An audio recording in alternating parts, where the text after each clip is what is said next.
Okay, Ryan, this video is for you. I'll make a different one later that's a little more detailed without snow in the background and whatnot. That will end up on YouTube or whatever, but this is for you. This is like the newest setup for the wheel that I'm sending you, so upgraded to the swinger stand that the other swingers will also come with. I got a moose right behind me, so eating on a tree right there, so he should stay busy. Anyway, back to this. So yeah, on the new swinger stand, you see there's a riser in the back there. So it's got the 4 spacers. You need some clearance for the weight that's going to swing off and keep the thing spinning. You see that the sticks are still pretty close, but they should just keep spinning. If we need more spacers on this setup, it would be run a longer bolt and put a spacer behind this spindle here. The spindle you'll see is just it's keyed on. It's got 2 flat sides, so you can hold it with a wrench, and then you just bolt it in with this bolt with lock washer. So it's real easy to add more space right there. It should spin just fine, though. You shouldn't have to worry about it. It does all clear, and it doesn't move anyway. Once you've got these clamped down and it's tight, it's done. So anyway, those spacers, obviously you'll have nylocks, not these regular nuts. This is literally your wheel that I'll be sending you, so I have to disassemble everything. That's why it all just has regular nuts on it right now. So this stand isn't the one that's coming to you, but it's just like this one. So anyway, you'll see you need to have the first 2 sets bolted on from the back, but one is facing backwards, one is facing forwards. And you'll see that there's just there's the little washer plate that's got square holes to make it deep enough for the carriage bolt mainly, but it's also for spacing. So this one actually, that would actually give you a little more clearance if this spacer on this one was put on the other side. Never mind. No, I won't. Leave it the way it is. Anyway, that goes there because that's the closest one, is that pair that's there, but it's as far as it could go. You might be able to put this set on the front.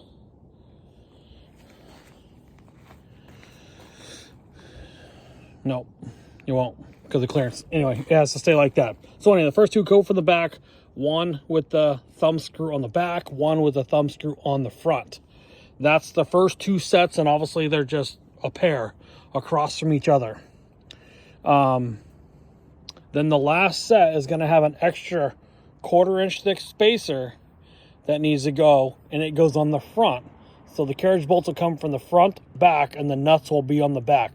All the rest of the nuts will be on the front, but this one has to do that, and to get it to where all the sticks can cross.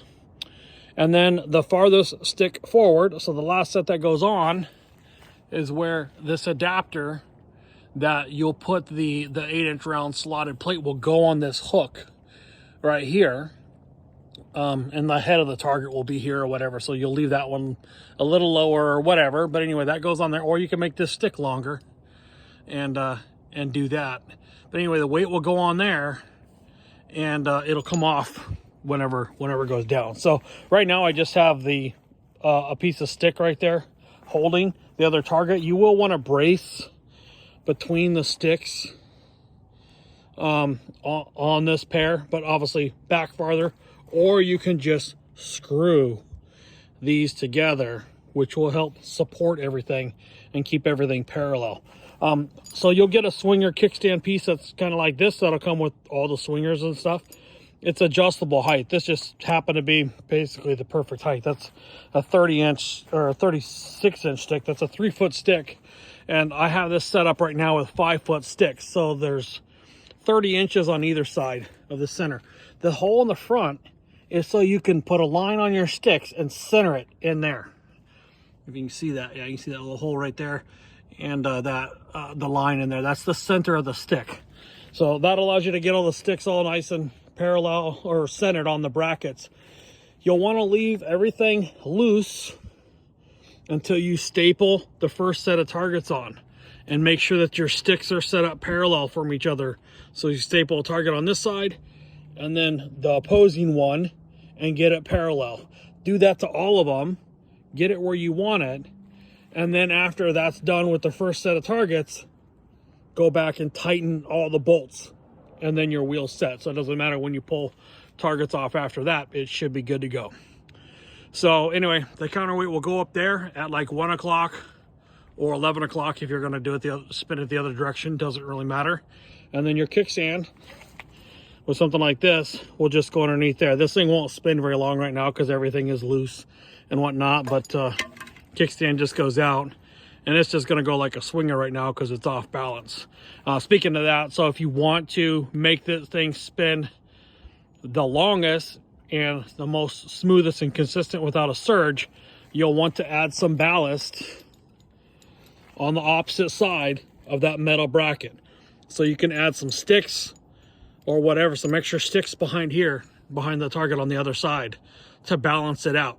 I also like to only use, lower hardcover. So like the A zone down, gone on the target is black, or cut them off completely is even better, because then it will spin faster. You get rid of that extra weight of cardboard. Just cut them off and put a black strip of tape on the bottom. So you have a scored edge with the black piece of tape. So maybe leave an inch below the A zone, and then cut it off and put a black piece of tape folded over the bottom. Gives you a nice clean edge.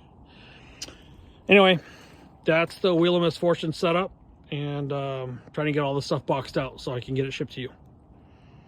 Bye.